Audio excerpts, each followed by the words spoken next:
Side of No. got the camera. All right.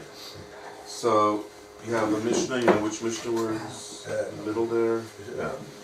No. Vayishu Malay Paris. You want to try the Mishnah?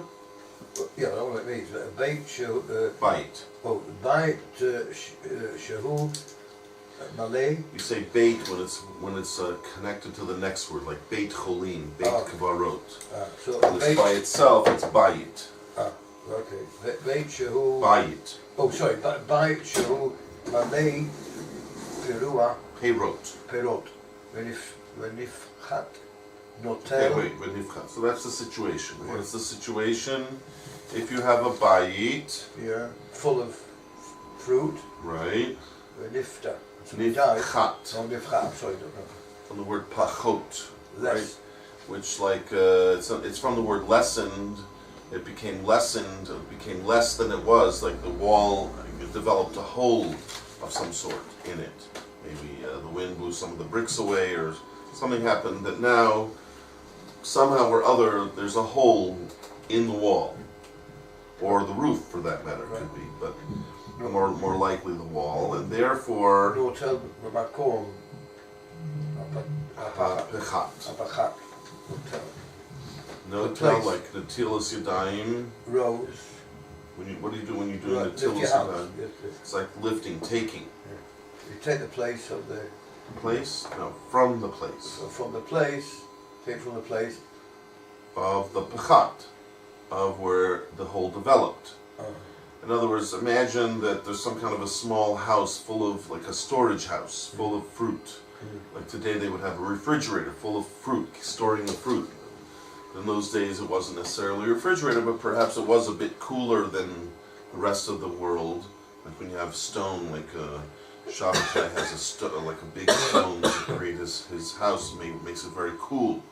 So perhaps they had some kind of a house that was not what we imagine we say house, but a small storage unit where the only way to really get inside the storage unit is through the wall. So during the week, it's easy, just take apart the wall. But during Yom Tov, we're talking about Yom Tov here, this whole Masech is about Yom Tov, so this is talking about Yom Tov, even though it's not stated, but it's implied. Talking about Yom Tov, you would not be allowed to take the wall apart, of course, because it's Yom Tov, but we're talking about if it happened on its own somehow. The wind blew it open, or somebody came along, perhaps a goy came along and took apart part of the wall, so now there's like a little window, almost like a door that you could reach through there and take out the fruit. Can you do that on Yom Tov? Can you just reach in and take the fruit from where now it's accessible? What would you think? Yeah, because It says you can. Yeah. But why would you need to be told yes? It must be that you would have thought. You couldn't. Right. Now why would that be? Why would it have a havamina? Why would it have a supposition that you can't take from that fruit? When do you say can't take from something on Shabbos or Yom Tov? What kind of objects do we usually say, oh no, don't touch it, don't muksa. Yeah. Is there a reason why this might be considered muksa in your mind? Unless the bricks, I don't know, but the bricks fall on the floor, but otherwise not. No. The bricks what? The bricks might be fall on the floor. You might might be tempted to pick them up. I hear the point, but let's just talk in terms of before Yom Tov, there was a wall separating me and this fruit, and the only way I can get to the fruit is if somehow the wall gets removed, which is usher to do. So might be bricks. You won't be allowed to touching the bricks by going to the hole. I'm not allowed to, according to the Tanna Kama. We see Rebbe Meir is going to argue with that, but according to the Tanna Kama, you're not allowed to just remove the bricks to get to the fruit. What about touching it? You're not removing. You're actually stepping on the hole where the bricks are. So is that what's? Well, that's what he said. You're reaching through the hole that's been created in the wall somehow, and you're taking the fruit. Right. So we're saying, but I would have thought you're not allowed to take that fruit. Why would I have thought you're not allowed to take that fruit? Because what was the situation when Shabbos or Yom Tov began? There was a full wall there. And that wall was separating me from the fruit. If I'm separate from an object that I don't think I'm going to be able to get to it, that should be a reason to consider it muksa. Because part of the reason why things are muksa is because it's beyond my, it's like out of the tichum, let's say. Right? Things that grow outside the tichum. You're not allowed to go beyond the tichum, beyond the border of the village that you live in. So if it's beyond there, I'm not allowed to get to it, then it should be out of limits, even if someone brings it. Let's say a goy brings it in from outside the tichum, am I allowed to, right? That's a sugya that we had before. What did we paskin before? You're allowed to get benefit from when a goy brings in fruit from outside the tichum. It's a bit of a question, right? Did you expect it? Did you not expect it to happen, etc.? So basically, if you don't expect it to happen, it's off limits. It's like your mind erased it from the record. Erased, yeah. So if your mind is not relating to this object, that makes it muksa. That is what muksa really is, that you don't really think you're going to use an object for whatever reason. So this fruit that was off limits, because it's usher to take apart the wall, should have been considered muksa. That's what Rashi says, that for a certain reason this is not muksa, but it should have been considered muksa, ostensibly. Okay, let's continue then. So, Rabbi Meir on there. Sorry, excuse me. Rabbi Meir says, Af even Puchat Lichatchila. in the first instance, will not tell you. Even the opening. No, it's a verb. Pochet, like lomed, omer. That's a verb. Yeah. One does do this. One does. What do we say? Pachat meant when we talk about the wall. Lessened means that a whole developed. Right before we said nifcha, to develop by itself.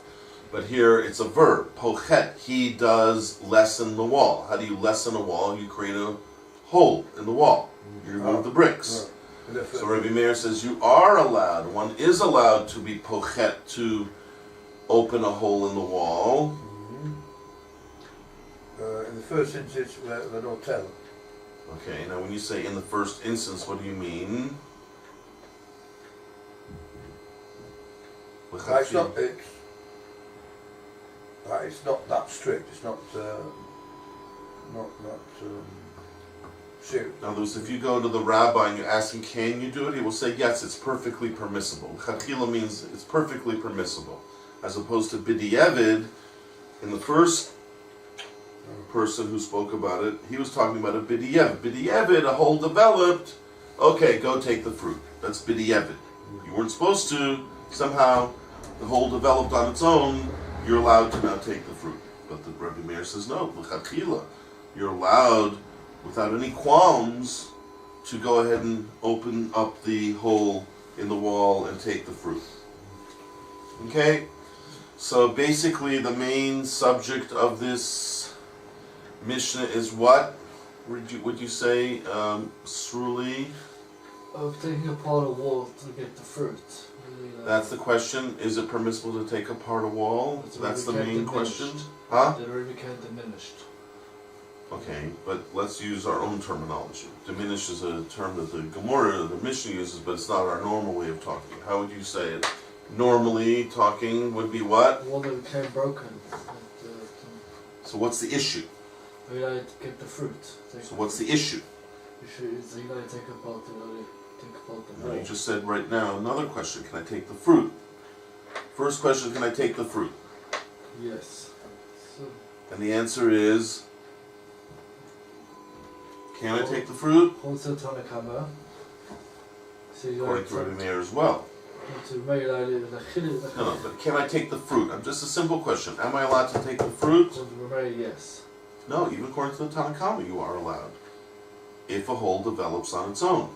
Well, to have someone you like to take the fruit, the Mary said the Chila means. That's a question, are you allowed to take the wall apart? But I'm not getting to that question first. Just the first question, are you allowed to take the fruit? Yes. If somehow you have a way of getting to the fruit, are you allowed to take the fruit? Yes. Or is the fruit muksa? Because it started Yom Tov off limits. It was off limits to you, right? You look at this fruit and you say, it's too bad. There's a whole lot of good fruit in that house. right? So it should have been muksa, because you would look at it as off limits. But says the Mishnah what?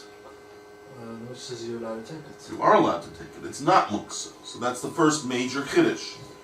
The fruit that was behind a closed door, as it were, Wasn't. and was off limits, but you're allowed to take it.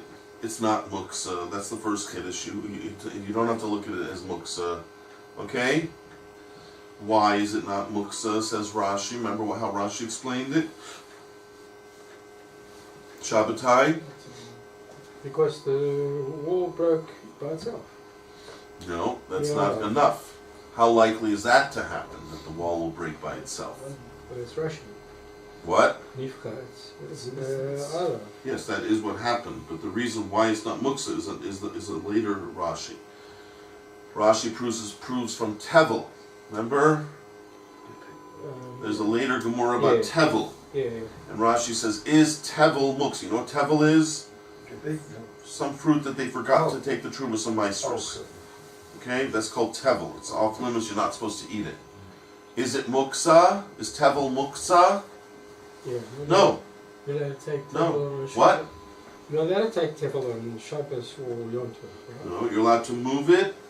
You can move it, yeah. That means it's not muksa. Right. Okay.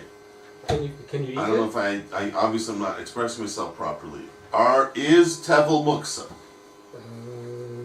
I.e., are you allowed to move it? You're allowed to move it. That is the whole question of muksa. Are you allowed to move something? So you're allowed to eat it. Eating is a different story. I'm not talking about eating it. I want to know, is it muksa? And whether it's muksa or not is the whole subject of that is, can you move it? Not whether you can eat it. Well, if you haven't taken Tefillin, it's not in your mind to eat it. You can't do that. But Rashi uses that as a proof to his thesis. What's his thesis? You remember his thesis? I see everybody forgot this important Rashi. Let's do this Rashi. Rashi in the Mishnah. No, tell me makam hapechas. You can take from that air, that through that window that opened up. Okay. Right. Says Rashi. You want to try it, Sruli? Loya Renan, Muktzin, Bachwas Issa. We don't say it's Muktzin because of an Issa. What's it? We don't say it. What do you mean it? The fruit. We don't say the fruit is muksa. What? Because of the Issa. Machmas Isser. What would it be? Machmas Isser. Cancelled for war. Don't take that fruit because it's usher to take apart the wall. Yeah. We don't say that. Why? Ein Yachal Lepoisai. Beyond them. Since you know that it open it on You're Yom not allowed to open up wall. that wall on Yom Tov, so it should be, that's usher, and the thing that's inside the house should be muksa machmas, that isser.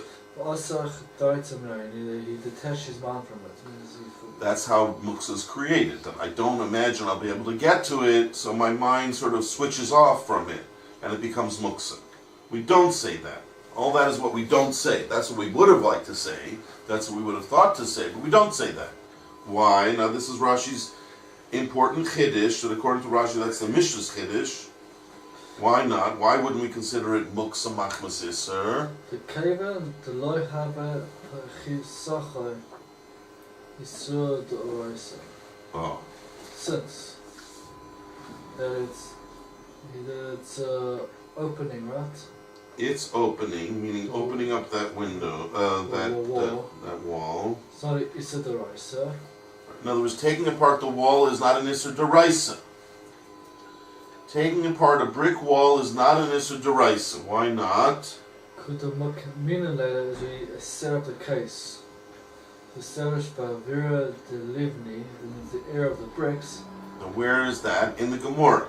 Yeah. In the Gemora will say that we're talking about a house that is a brick wall, but what kind of a brick wall? A Vera de Livni, where there's air between the bricks instead of cement.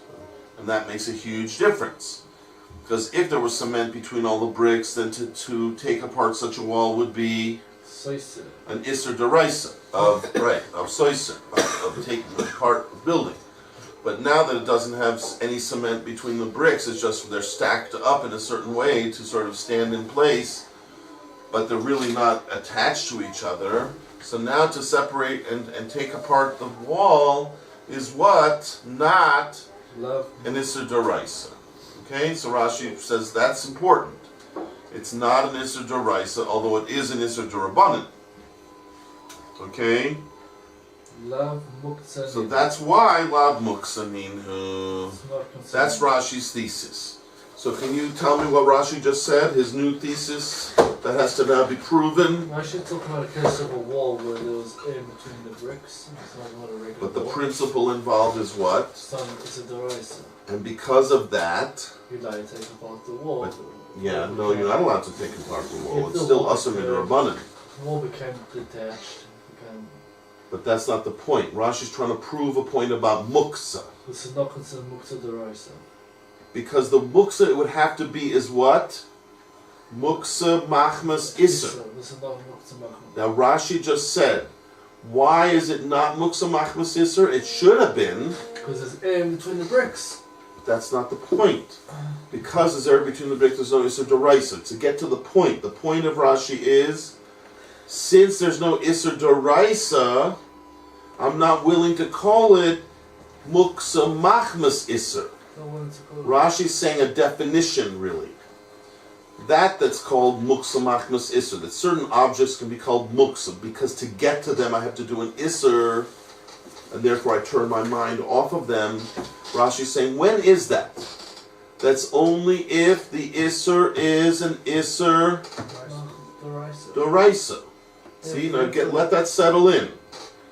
Now take those bricks and put cement between them. Let it settle in to the point where that's going to be a firm part of your brain. Rashi just said a chiddush, and according to him that's the Mishnah's chiddush. When do we call something muksa machmas isser? Only if my way of getting to that object would encompass an isser doraisa. You get it? That's Rashi's thesis. But if for me to get to that object is only what? An isser dorabanan, then it's not going to be called mukmas machmas isser. In other words, Rashi said before, if for me to get to the object there's an isser, I'm going to turn my brain off. I don't think I'm going to get to that object. Once I turn my brain off, asechadaite, what happens? It's automatically muksa. That's how muksa is created. You pull the plug on the attention. I'm not paying attention to that object anymore. It becomes muksa. Right? That's how muksa works. Why doesn't it work with table? Slow. We just said the rule is that normally what separates me from an object is an isser, then my mind switches off. And I don't think to get to that object, once my mind switches off and I don't think to get to the object, it's muksa. That is what muksa machmas isser is all about. Right? Yes. The category called muksa machmas isser, Rashi saying, is that my mind is going to switch off from that object. When is it going to switch off from that object? When I know that to get to it, it would involve an isser. I'm a firm Jew. I'm not going to do an isser. So my mind switches off. Once my mind switches off an object, bing, bing, bing, that's muksa, right? That is how muksa is created, by your mind switching off of it, by your mind not relating to it, and not hoping to get to it, right? So if this would be an isser doraisa to get to it, Rashi's saying, that is when we say your mind switches off of it, that you don't have any hopes of getting to it on Yom Tov or Shabbos. And therefore, it would become muksa. That's why there is such a category called muksa machmas isser. He's not switching and saying there's no category anymore called muksa machmas isser. There is a category. But that category is only if the isser that separates me from the object is an isser deraisa. And the reason why it would become also think if you're such a man if it's a deraisa. That's what makes me want to switch off from that object. Okay? To be masiach das. That's why the Rebbe and the Tanakh allow you to take the fruit. Let's not talk about Rebbe Meir yet, but you're right. Rebbe Meir will obviously agree with what we're saying now. He's going to sing extra Kiddush, which we haven't gotten to yet. But just don't jump. Maybe that's why you didn't remember it last time, because your mind is jumping. Like people do that. Once they kind of understand something, they're already jumping onto the next subject. But you have to put cement between these bricks. You have to Yes. make sure that this piece of knowledge that you're now acquiring will not leave your brain. Even if you drink a lot of wine on Purim, it's not going to leave your brain. It's going to be firmly embedded there with cement. Okay, now, again, Rashi had to tackle an important subject here. What's called muksa machmas isser? If what separates me from the object, just 1 second. Hello? Yeah.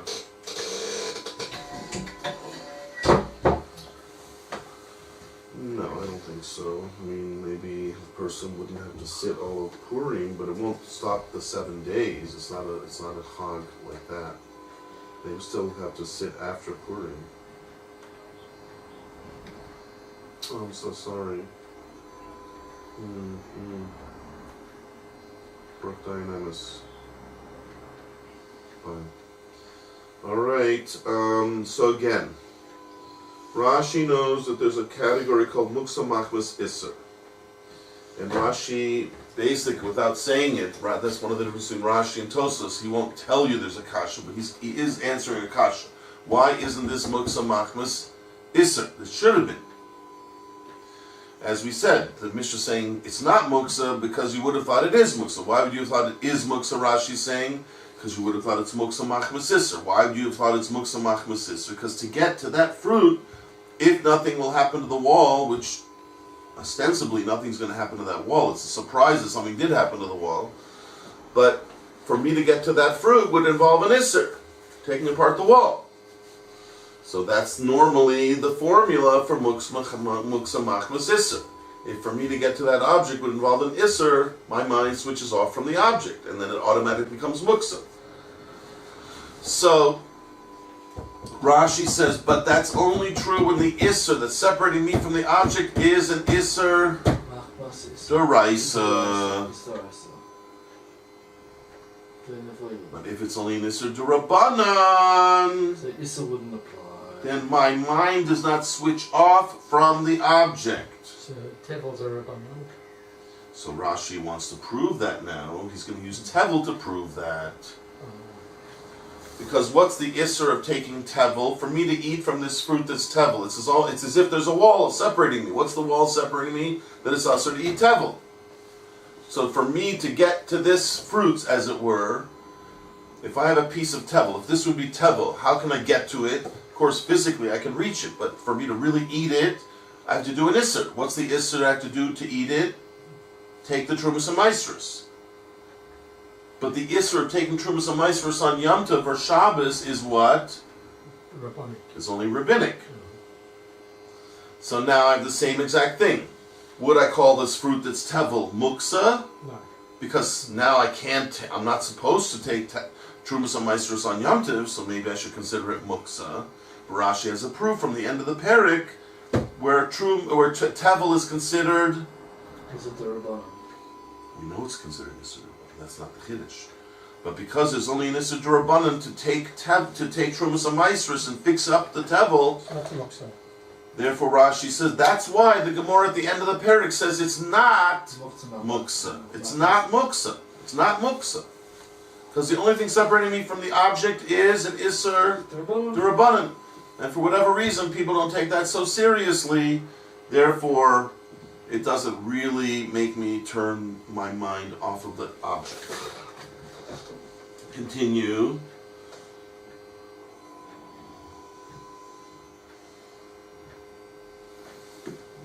Ready? Kida Amar. The Omar, as you said, Gabi. Teva B'Shilhi B'Shilhi Pirki. at the bottom of our parak. At the end. Here it means the end. If you're reading from the top of a page, the bottom is the end. So it's like the end. Okay. So what's Rashi saying? What Rashi's now saying as a Chiddush, Rashi's saying is not his own Chiddush. He can prove that it's true from what?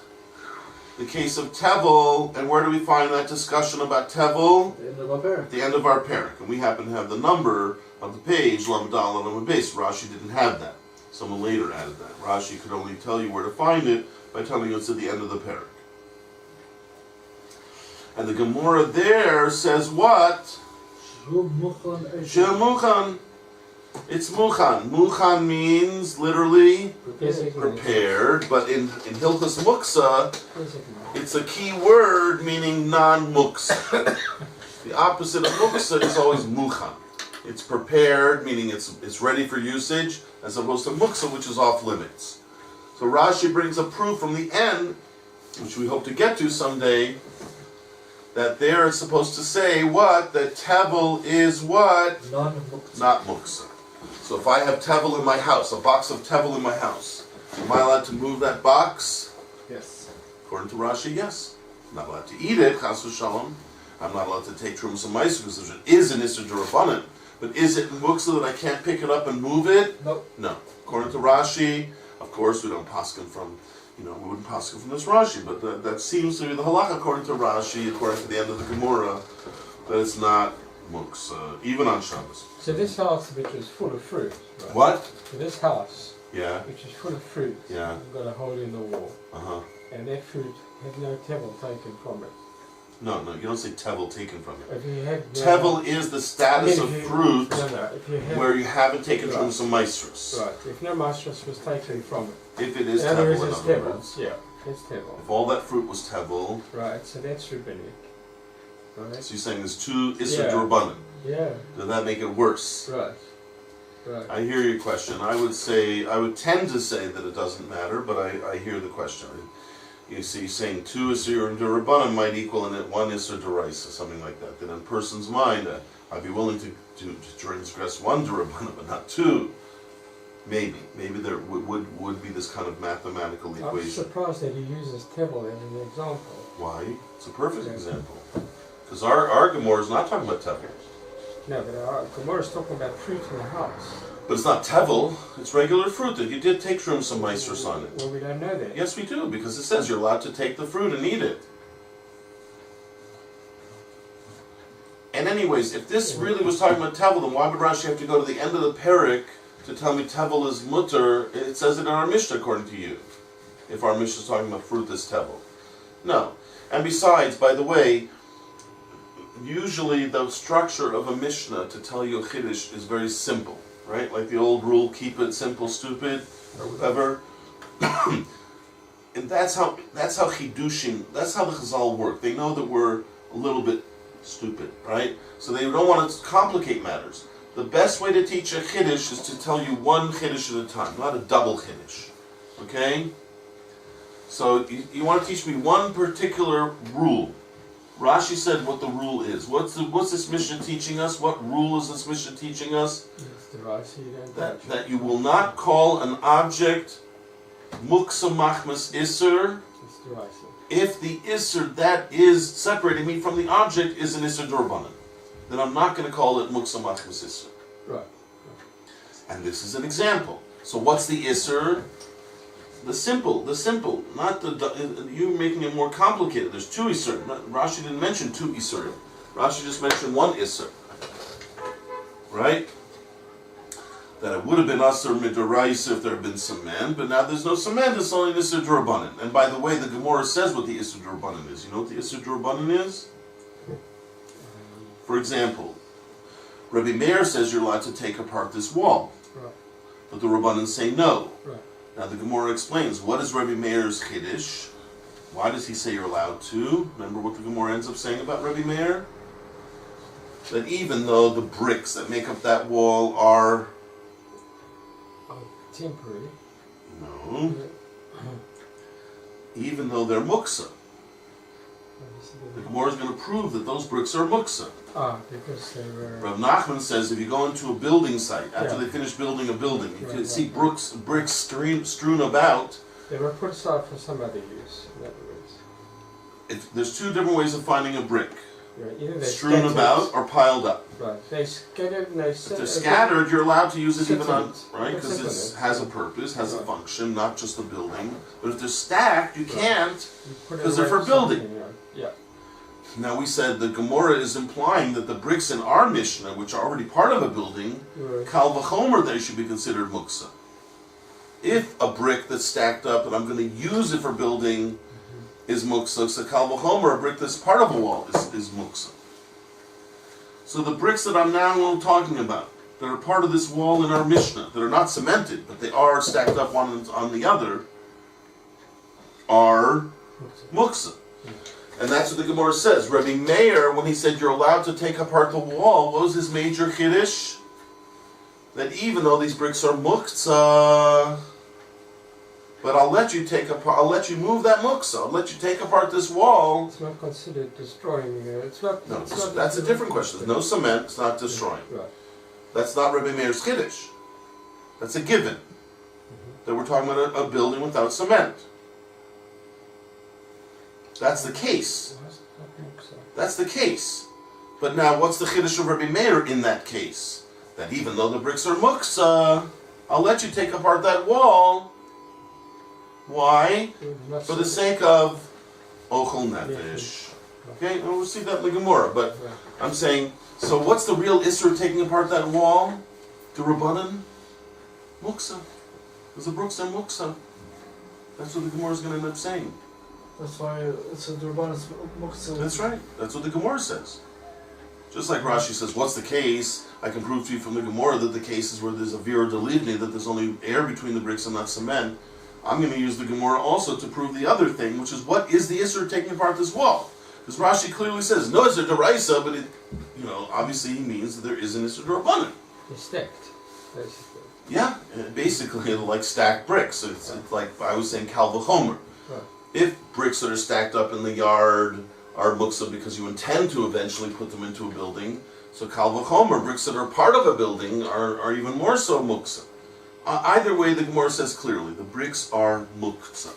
And yet still, he'll take it away for ochel nefesh. That's right, the Gemara said that's the chiddush of Rabbi Meir, and that's what the Tanakama argues on. You're not allowed to take it apart even for the sake of, he doesn't let you move muksa for the sake of ochel nefesh. Tanakama disagrees with that chiddush of Rabbi Meir. So if they stacked, it's not the rice, it's rabbinic. Meaning there's no cement. Right. That's right. But the rabbinic is not the rabbinic taking apart a wall. The rabbinic is because they're muksa. Right. That's what I'm saying. That's what I'm Okay. asking. But that's my point. That even though that what's separating me from the fruit at the beginning of Yom Tov, when there was a full wall, was an issur d'Rabbanan of muksa, of those bricks being muksa. But says the Tanakama, if somehow or other a hole develops on the wall by itself, you're allowed to take the fruit. Says Rashi, what is the chiddush in that? A big chiddush. That it's not called muksa machmas isser if the isser of me getting to it is only a d'Rabbanan. What's the Rabbanan happens to be in this case? Muksa.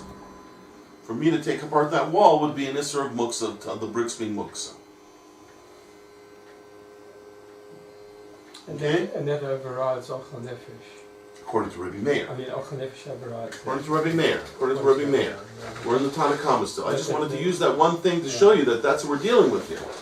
The isser of taking apart this wall is an isser of muksa.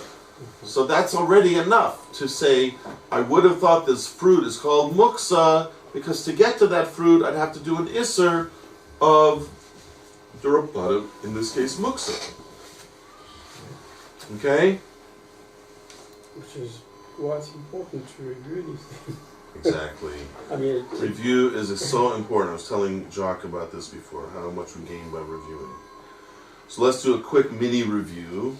And let's see if our little session here has done anything for the newcomer, the newcomer's guide. What would you say, Jacques? This Mishnah has two chidushim, let's say, right? First, the Tanakama, he has his own little chiddush, and then Rabbi Meir has his chiddush, right? We're not even up to Rabbi Meir's chiddush, really, although we did mention it a bit. But the main point we're trying to talk about, that Rashi was trying to explain, was the Tanakama's chiddush. That the fruit that's inside this building, that before Yom Tov was a complete building, there was no hole in the wall. And for me to get to that fruit would have been usher for me to take apart that wall. But still, if a hole developed by itself and I didn't do it, I'm allowed to take from that fruit. That means the fruit is not what? It's not, it's okay, it's not exempt, yeah. Is not a problem, meaning it isn't muksa. Yeah. You're allowed to move it because it's not muksa. Okay? So Rashi says that's the chiddush, that this fruit is not muksa. Why would you have thought it is muksa? Because for me to get to it involves an isser. Normally that's called muksa machmas isser.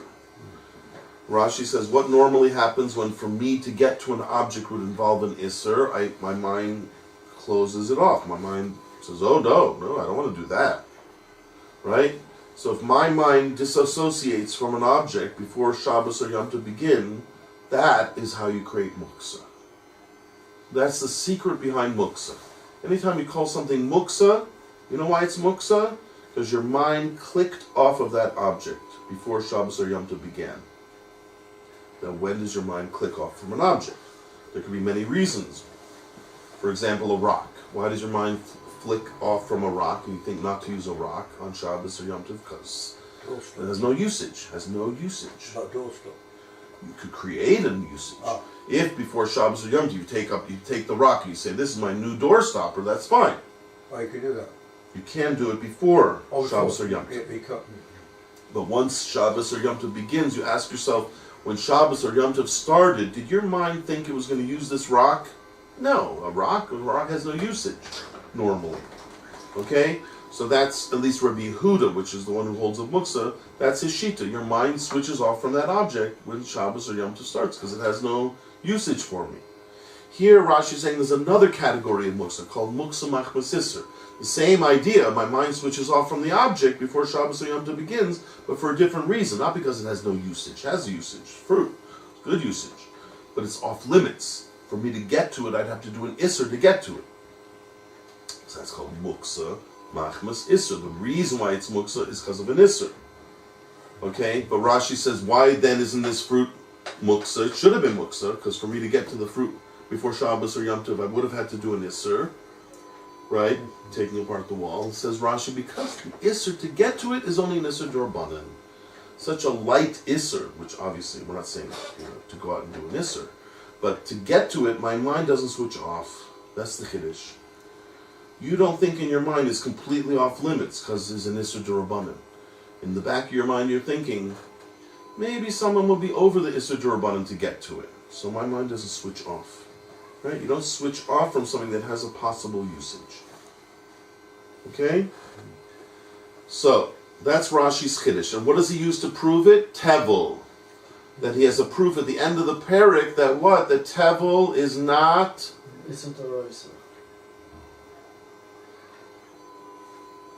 What's Rashi trying to prove? Tevel is not... No, the general rule that Rashi is now trying to argue. The Tevel is not muksa. What's Rashi's rule that he's trying to prove? The rule that Rashi's using to explain our Mishnah. What's the rule? That something that's not muksa is not. You're mumbling. Remember the shinantam, the bishinuni beficha, Tevel is not muksa. and not mumbling. No mumbling. No mumbling. It's non muksa. The rule. Rashi's making a rule of life. What's the rule? Anything that's not No mumbling. Anything that's not is the raisa. Yes. Is anything that's not muksa by it. it won't be called muksa machmas isser. Anything that's not the raisa won't be called muksa machmas. So say it in a positive way. The only way you get muksa machmas isser The only way that you get muksa machmas is if to get to that object has to be would have been an Isser d'oraisa. Right? That's the rule. Remember that rule. Etch it on your forehead or on your arm, right? That kind of a tattoo you're allowed. What's the Remember Torah. Machmas? Machmas? As a council. Account due to. Machmis. Machmat. Machmat. Machmas is like machmat, right? Due to. Why is it? What is the? We said before. The real idea of muksa is what? When does something become muksa in the most general definition of muksa? Does my mind switches off from it. Your mind switches off from it because of the... That is muksa. That is muksa. Just get that into your head. Muksa is when my mind switches off. Like Rashi says, Ase chadaite. When his mind switches off from an object, that's it. It's muksa. That's why we said muksa is the most psychological halacha. Because to understand muksa, you have to understand how people think. And the way people think is what determines whether something's going to be muksa or not. It's not some rabbinic law they just decided arbitrarily. They looked into your brain. They did neurosurgery on you. And they saw way down deep in your cerebral cortex is a thought process going on before Shabbos or Yom Tov starts. And somewhere down deep in your mind, you're sorting out all of the objects that are in your possession. Imagine you have 10,000 objects you own. It's a lot. Okay? And somewhere in the back of your mind is sorting it out. These ones I hope to use on Shabbos. These ones I'm dissociating myself from for Shabbos. You didn't know you did that before Shabbos, did you? But Chazal know you're doing that. Chazal see it happening in the back of your cerebral cortex. That Sruli Manel is sorting out all of his objects. And Yaakov Shweki is sorting out all of his objects. And Shabbatai Jacobs is sorting out all of his objects. Somewhere in the back of your mind. Okay? That's a very deep psychological truth about a human being. That something that he feels he's not going to have any usage of, his mind switches off. Makes sense, right? That part makes sense. Why would I want to keep thinking about something that's not usable? But the reason why it's not usable, there could be many reasons why an object's not usable. Because it's like a rock, there's no usage for a rock, right? I have no use for rocks. Unless I decide to make a doorstop, but then I have to actually consciously decide to take an unusable object called a rock and give it a usage. But generally speaking, it doesn't have a usage. So that's one reason my mind could switch off of it, because I don't hope to use an object that has no usage. Okay? Mm-hmm. But there can be another reason why your mind switches off an object. Because to get to it would require an Isser. And I'm a firm Jew, I don't want to do Issurim. Okay? Yes. But Rashi says that category of muksa, called muksa what? Machmas Isser, is not as simple as the words seem to indicate. You would think, okay, wherever there's an Isser, it becomes muksa. Only if it's a derisa where your mind's That's detached right. from it. Down in the cerebral cortex, Your mind's completely detached from Chazal looked with their microscope and they found people are only switching their minds off of an object if to get to it requires an Isser Doraisa. But if to get to it requires only an Isser Dorabanan, They're not going to switch off their minds. people's down in their cerebral cortex are not switching their mind off of it. They're keeping it on. They're keeping the cord is plugged in. It's not muktzah, right? Therefore, a person don't switch. You can't say it's not muksa, therefore. You have to say, It's not a muktzah. what creates muksa? I have no usage for it. So my mind switches off of it. What can be called I have no usage from something if to get to it requires an Isser? It's a derisa. Rashi says the secret is my mind is only going to make that equation that I have no usage from it because to get to it requires an Isser. If that Isser is an Isser Deraisa. But Tevel is not an Isser derisa. But taking Trumas and Meisters from Tevel, fixing Tevel, is only Durabanan. So Taking these bricks off the wall is only Isser Durabanan. Wherever that's true, that it's only Isser Durabanan, that has to be done to let me get to that object that I need, you won't completely detach. then my mind will not detach from it. You only detach your mind from something if to get to the object requires an Isser derisa. That's right. That's Rashi's thesis. And he says, that's the Chiddush of this. He's learning, that's the Chiddush of the Tanna Kama. That's what the Tanna Kama is coming to say.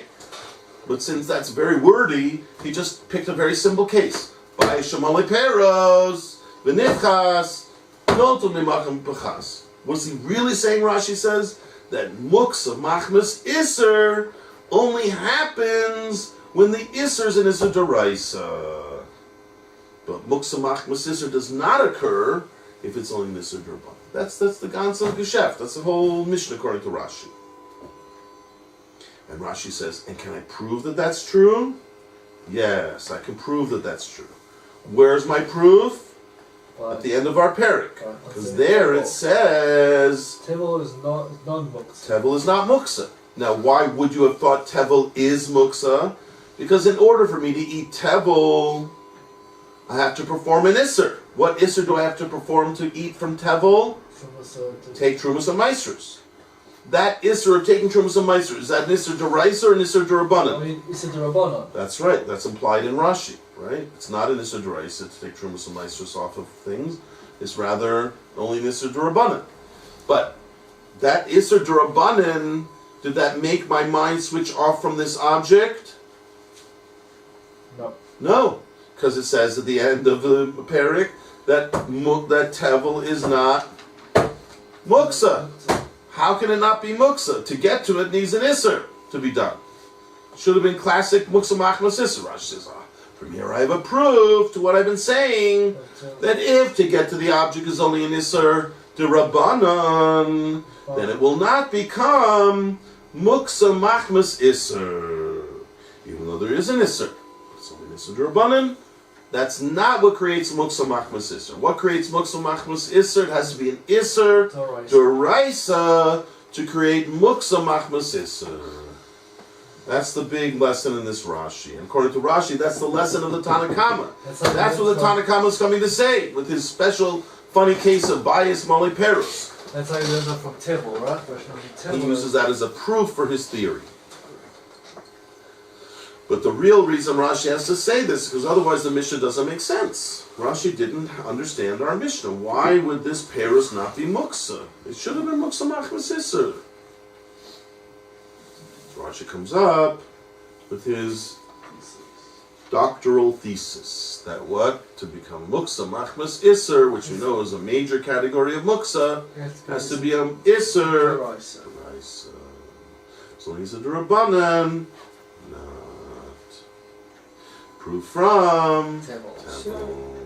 So the difference between the Tanakama and the Meir is that the Tanakama basically is removing one of the Isurim, right? It's He not said removing you can take fruit from a hole in the wall. Whereas Rabbi Why? Meir says Because you it's can make not the muksa. hole. It's not muksa. It's not muksa. Right, but Meir says no, you can make the hole in the wall, right? So it's like a... That's right. It is a bigger chiddush. Rabbi Meir is a bigger chiddush. That's why he says af. He says, I agree with what you just said, but I'm going to up the ante, one more chiddush above you, that you can even take apart the wall according to me. But they're for radically different reasons. The Tanakam is saying there is no muksa here. Right. If there's a hole in the wall. If the only question is the fruit muksa? No, it's not muksa. So of course you can take it. But Rabbi Meir comes along and says, even though the bricks that comprise that wall are muksa, I'll let you move it. I'll let you move muksa.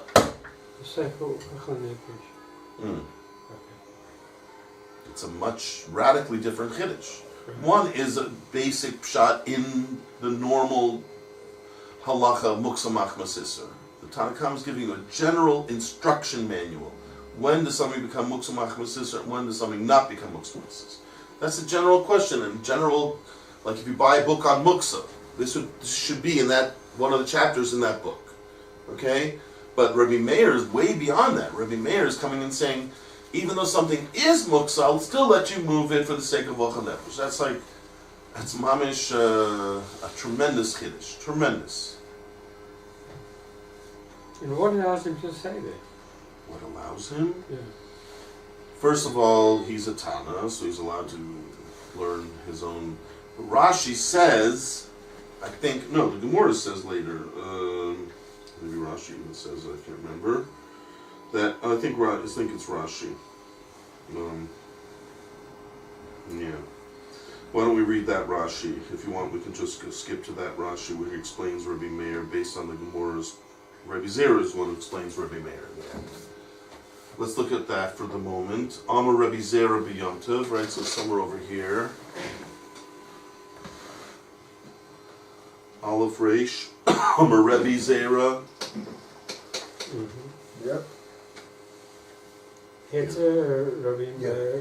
Faerman, Demarabanan Hu, the Asu, Umashum, this one? Yeah. Umashum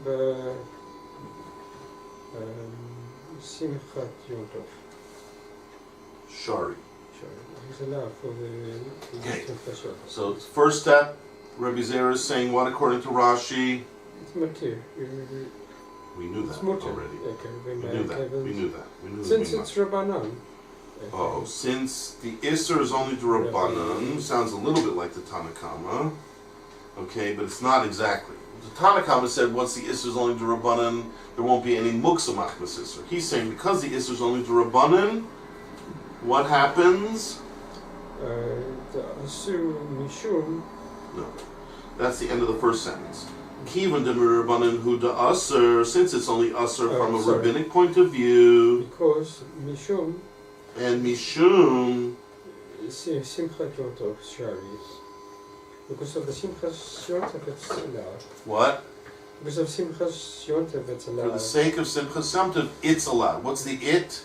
You take it. Take To fruit. do what? Take fruit. No, but to do what? He just with the to- Rashi just created an equation. Right. Step one, this is an Issa D'Rabbanan. Right. It's you can move Muksa if it's not Daraisa. Yeah, but say it the way Rashi says it. They're allowing you to what? Transgress an Isser D'Rabbanan Right. for the sake of Simchas Yom Tov. Simchas Yom Tov. Okay? That's what Rashi says. Since it's only an Isser D'Rabbanan, so the Rabbanan are allowing you to transgress their own Isser. They created the Isser, they kind of own it, as it were. If Hashem created an Isser, they can't always say, we're allowing you to do something that Hashem said not to do. Right? There are cases where the Rabbanan will step in and say, oh, you're allowed to do an Isser D'Oraisa, but that's very big Kiddush. But for the Rabbanan to step in and say, we made something Asr, we're making it Mutter now. That's less of a Kiddush. The Gemora calls that Haim Amru v'Haim Amru. They said it's Asr, so they have the right to come back and say in certain circumstances it's Mutter. So that's what Rashi says, that's what Rabbi Zer is explaining to Rabbi Meir. You know why Rabbi Meir lets you take apart that wall? Since the Isser is only D'Rabbanan. What Isser? The Isser of taking apart that wall is only D'Rabbanan, which we saw in the Gemora before is Muksa, the Isser of Muksa, that's the D'Rabbanan he's talking about. So therefore, for the sake of what? Simchas Yom Tov Simchas Yom Tov, the Rabbanan what? allowed you to move it. Allowed you to break their own Isser D'Rabbanan. You get it? Now, that's just the fact. That according to Rabbi Zer, according to Rabbi Meir, the pshat is the Rabbanan said you can go ahead and break our Isser D'Rabbanan in order to be able to mekayim and fulfill your mitzvah of Simchas Yom Tov D'Oraisa. Okay? Now, Rashi has to say why. Shaharei. Sharai Mutaro. So it's Mutar. Shaharei is like, but because, behold, like this is the big fact that you might have forgotten. You lift it up and you hold, you say, behold. Because behold, Mutar bo ochel nefesh. mutter bo ochel nefesh. What do those words mean? That it's allowed for ochel nefesh. What's allowed? To Remember, shaharei is picking up a piece of evidence. You ever see a lawyer in court pick up his evidence and he flaunts it in front of the jury? My client is innocent. And here you see the evidence because behold, this shows Exhibit 1, right, that he was in New Delhi at the time. He couldn't have been in Manchester shooting that poor store owner because behold, here's a video of him being in New Delhi at the time.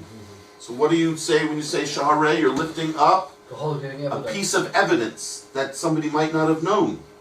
That you're like springing on them, the evidence. Okay, so Rashi now saying, what right do we have to tell you to transgress an Isser D'Rabbanan in order to be Makayim Simchas Yom Tov. You know what my big evidence is? Shaharei, because behold, and now he's picking up the big evidence. What's the big evidence that I'm right? Mutter bo ochel nefesh. Because it's what? It's permitted to eat ochel nefesh. Mutter to eat ochel nefesh, or mutter to eat ochel nefesh? Be more specific, please. It's mutter to eat it because of ochel nefesh. No, that's not what Rashi's saying. Mutter bo.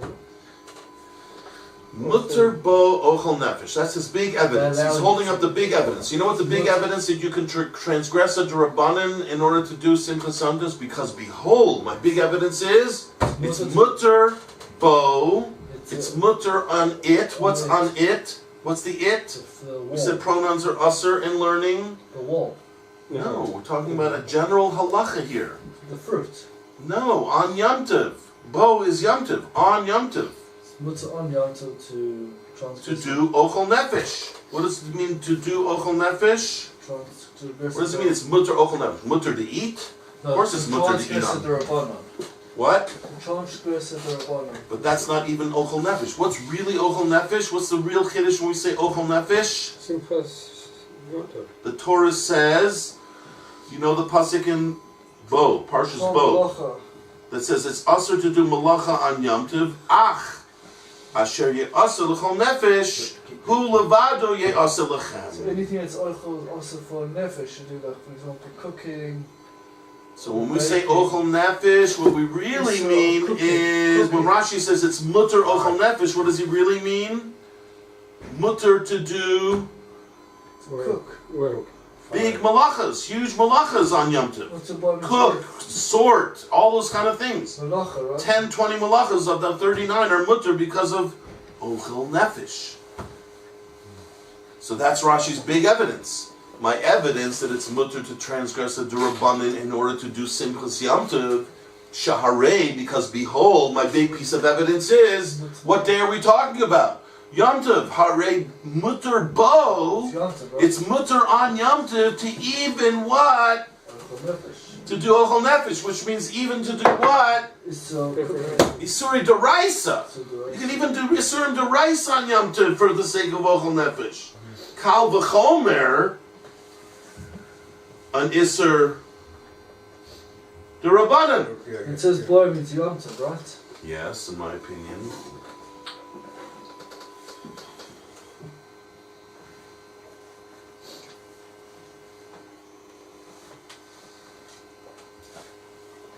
What's Rashi saying?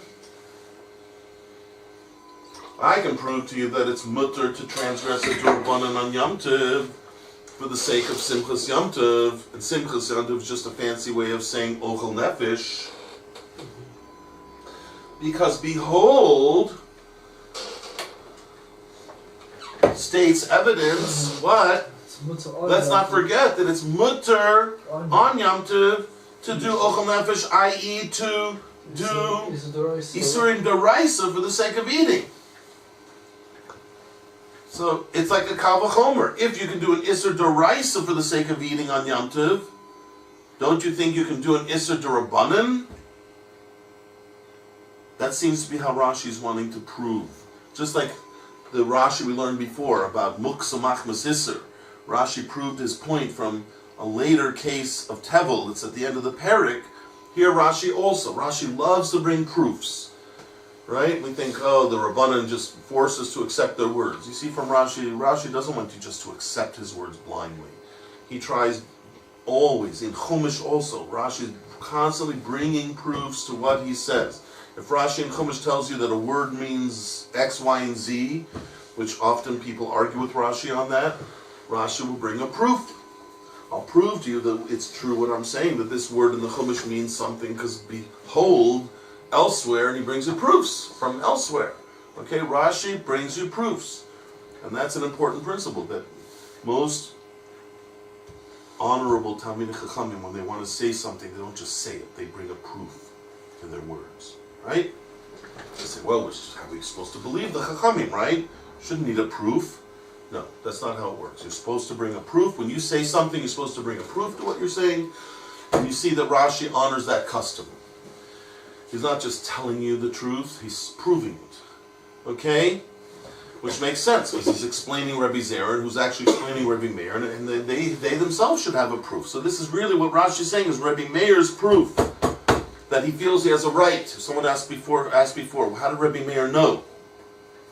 Right? Didn't someone ask that before? Shabbatai? I believe you did. Yeah. Okay, at least I remember it. And this is Rosh. Rosh is coming to answer. He's answering your question. How did Rebbe Meir know Shaharei? Because behold,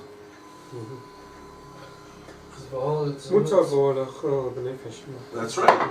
We're talking about Yom Tov, and on Yom Tov it is mutter to do ochel nefesh, i.e. to do malachas mamish out of the 39 big ones that are all usher on Shabbos. But let's remember, on Yom Tov they did make it permissible. So you see how important Simchas Yom Tov is. If Simchas Yom Tov is so important that it even, as it were, forced Hashem to let you do malachas on Yom Tov, then certainly the Rabbanan can relent and let you do Yisurim de Rabbanan for the sake of ochel nefesh. That's how Rebbe Meir seems to be thinking. Yes. Kind of a kal v'chomer from ochel nefesh d'oraisa. Okay?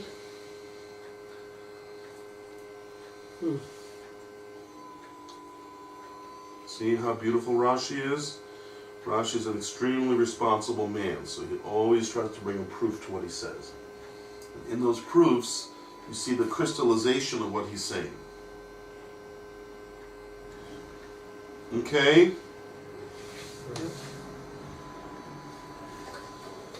Okay, so now Rashi just finishes off, but am I allowed to do the same thing on Shabbos, says Rashi?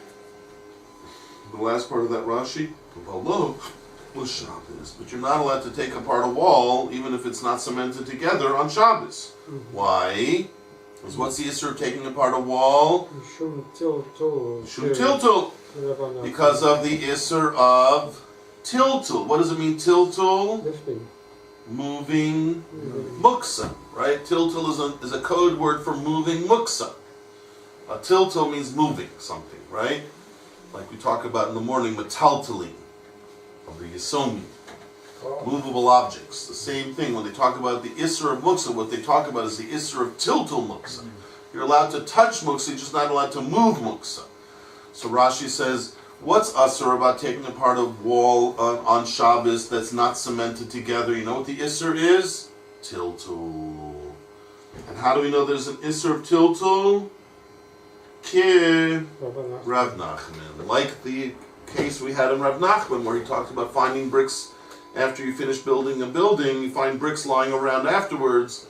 He said if they're all stacked up, they are muksa. Just like Rav Nachman said, if you find bricks stacked up in the yard, and they're obviously being saved to be used for another building, you can't use them because they're muksa.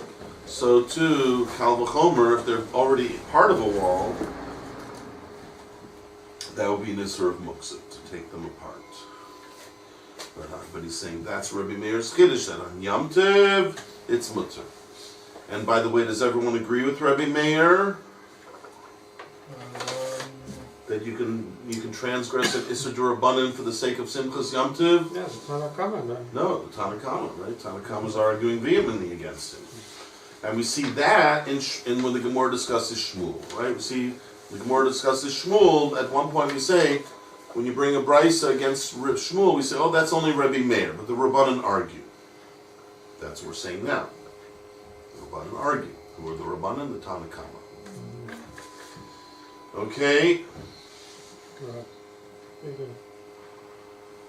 Should we go through Shmuel now? Or should we catch our breath?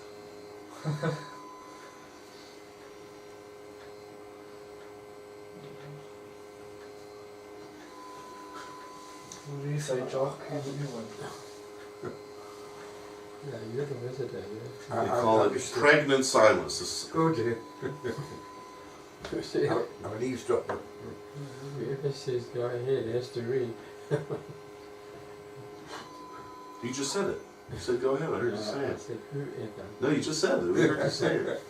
I'm very careful now with my words. Just said it. Everyone heard you say go ahead. Okay.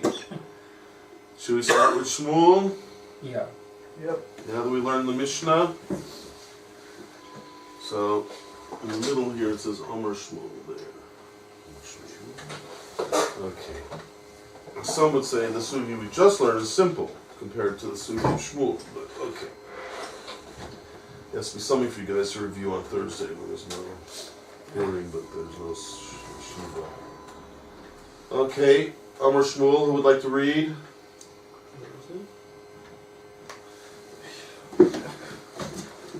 Jock, swallow come. Rosh.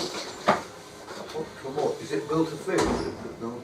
Excuse me? A wall. A wall. It's what? This is a very funny word. Chot mot. Where is it? He's reading Shmuel. The brave man. Chotem. You know what a chatima is? Sealing. Signature. Sealing. Signature. Oh, what's a sealing? Seal for the holiday, geez. Seal. Hatima. You know, you Rosh Hashanah. That's the sealing. That's what I mean. Oh, yeah, that kind of seal, right. So the reason why it's the same word is because they used to sign a document with a seal, right? They were like, right? But basically the word means to seal something shut, really. That's what they used to finish their letters. They would fold it up, put the wax down, and then they put with a seal, right? So that, therefore, for example, the end of a bracha, bracha to Hashem and Mechayim Mesim, is called the chasima of the bracha, the chatima of the bracha. It's like the signing, the sealing of that thing. So here, it's being used as in a figurative way, as it were, that when you have something in a storage unit, let's say like that arome, right? There's something being stored in there, or this one is something stored in there. So what people normally do to make sure no one's going to get in is they lock it up somehow, right? To make sure at least, maybe it's not impregnable, but at least normal people won't be able to open it. So they used to use a system. They had two different kinds of, they had something like this, where the door is part of a movable chest that's not attached to the ground. And then let's say like this, there's a storage unit behind here, and you have a doorway shutting it, but instead of a door handle with a little latch and all of the stuff that's inside of our door handles, let's say just a simple rope system. That's what they used to have. They used to tie up two, like a rope here and a rope here, and they would tie it up together, kind of like the old-fashioned gartel of a Sefer Torah. You know how you used to tie up with a belt, the Sefer Torah? I don't know if the Spartan have that custom. But the Ashkenazim have a kind of Sefer Torah where you need something to tie it up. Right? So they usually end up, either making a bow, or if they don't make it with a bow, they can make a double knot during the week you're allowed. So that's like taking two ropes to tie something up and making like a double knot to tie it shut. Okay, that's called chosmos. As it were, something that seals up a doorway where there's things being stored inside. And since there's two kinds of storage areas, there's one like that that's detached from the ground, that's called a kli. And then there's one like this that's attached to the ground, right? This doorway is attached to a building which is attached to the ground, so it's called chosmos shebakarka. It's a kind of a door that's being closed by these ropes. That's part of the karka. Is that in that field? No. Hmm? In that field? In land. Like I said. Yeah. No, like this, okay? Oh, yeah. Here's a storage area, but it's this. If I had this shut with two ropes, it would be chosma shebakarka, because this rope is attached to a door that's attached to the ground, which makes it halachically part of a building.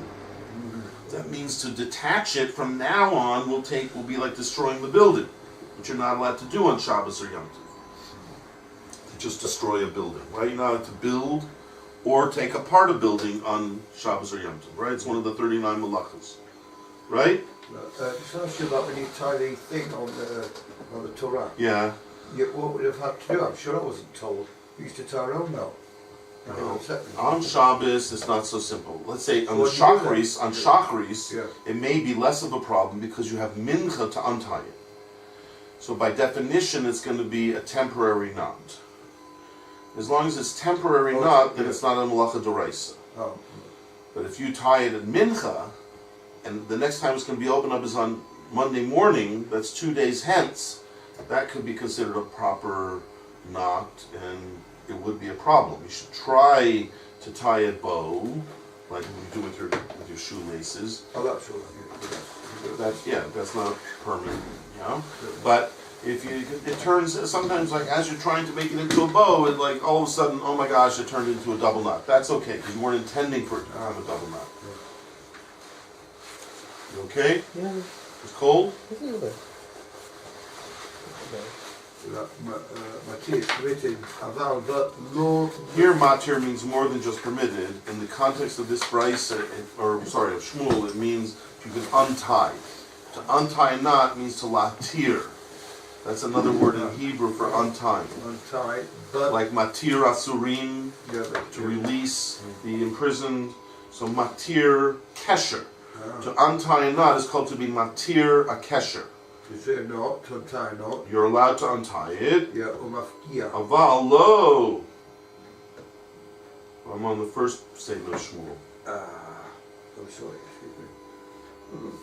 Chos Moshe Bekarkin. Amar Shmuel. No, Amar Shmuel. Peshavat Matir, aval lo mafkia, lo potech. No, is it? You're not allowed to unravel. Rashi always means unravel the rope, right? Ropes are made of strands. So one of the ways you could have taken the rope off is by unraveling the strands. You're not allowed to do that. And you're not allowed to cut the rope off. Let's say the knot is a kind of a double knot that you feel is hard to untie. So you might just want to cut it off. Like when your shoelaces sometimes become so fiercely knotted, you just sometimes cut off the strings and put on new strings later, right? So you might be tempted to do that here as well, saying, no, you're not allowed. Well, you're allowed.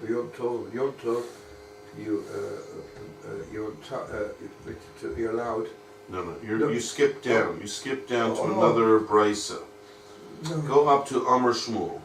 First two words on the line, Amar Shmuel. לא מפקיע ולא חותך שכחלים, Bekalim, which means the chosmos shebekalim. If you have ropes tying shut a door, but it's not part of land like this, it's rather like those doors. It's part of a kli. That whole aron would be called a kli. It's not attached to the ground, so it's different status halachically. Well, this is also called a key. That's right. So that would be less of a problem. So if it's just shebekalim, if it's ropes that are attached and tying shut some kind of a storage unit that's a kli that's not attached to the ground, like these storage units that we have here, then you could do all three. Matir, you could untie the knot. You could also be mafkiya. You could undo unravel the string. And you could even chotech. You could even cut off the rope. Because it's not a problem of destroying a building, because it's not a building, it's a kli. Okay? So says Shmuel at the very end of his halacha, Echad Shabbat, which means both Shabbat and Yom Tov, it's the same. Echad this and Echad that means they're both the same.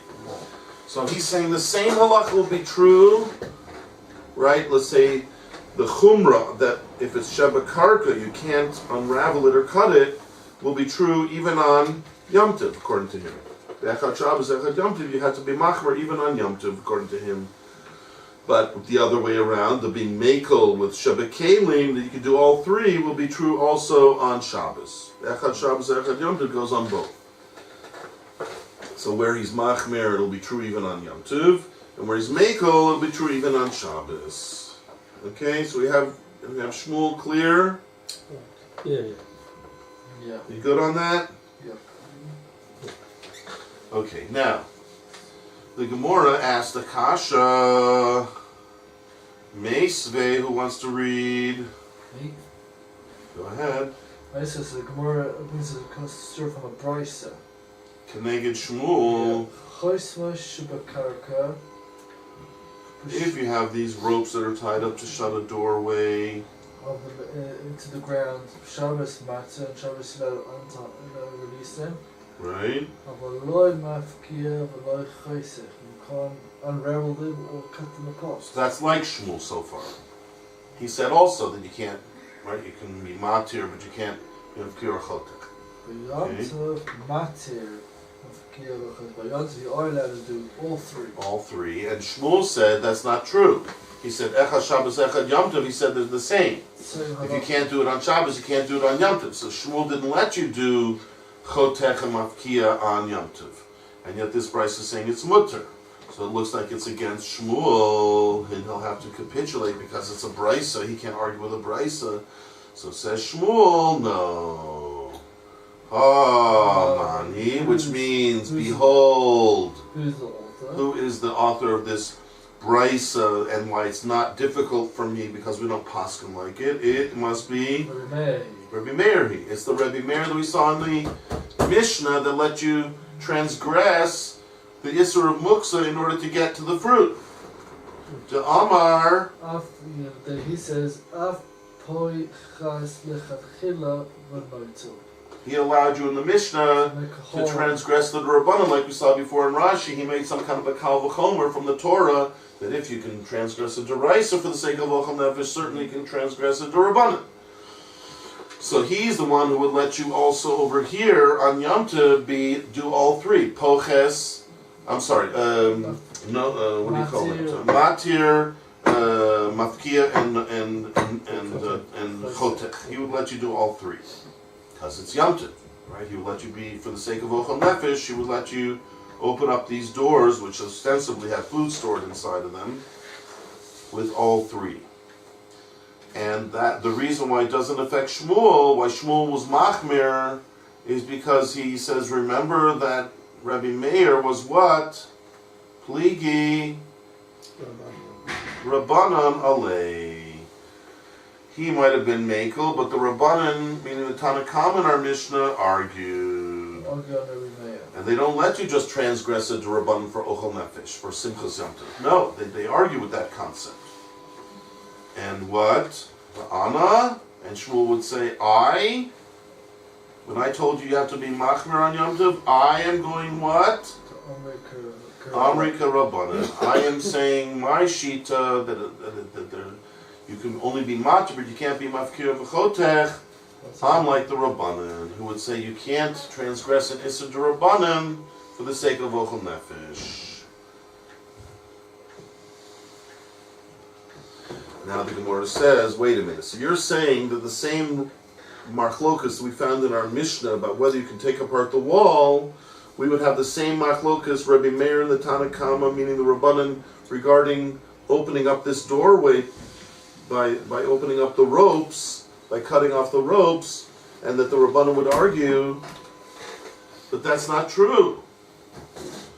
Umi, Pligi, Rabbanan, do the Rabbanan really argue? Alei, on him, on Rebbe Meir, we know they argue in the Mishnah, but that's one problem of moving the bricks to open up the wall. But over here, would they also argue the Chosmos Shabakarka concerning untying the rope or undoing the ropes to get into the chamber that's in the ground? Right? We want to say they wouldn't. You're saying they do, Shmuel, but I would say they don't, because what? I have proof. But Beferush, Brysa, the Brysa says clearly that they are moded to Rebbe Meir, meaning they agree you can be Mekel for the sake of Ochel Nefesh on particular Isurim. Which Isurim? Chosma Shabakarka.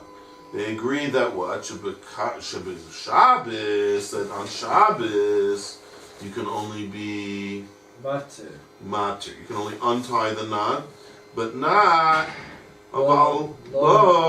You can't do the other two. But they say, like Rabbi Meir, that B'Yom Tov Matir Mafkia v'choseh.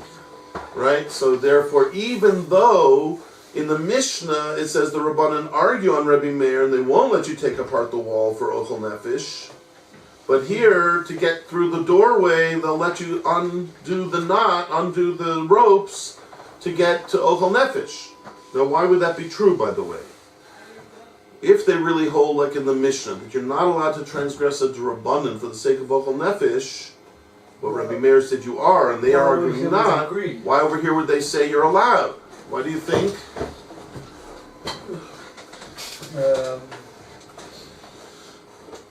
because it's a different Isser. It's a different Isser. What's the Isser now? It's a love. Stira. Right.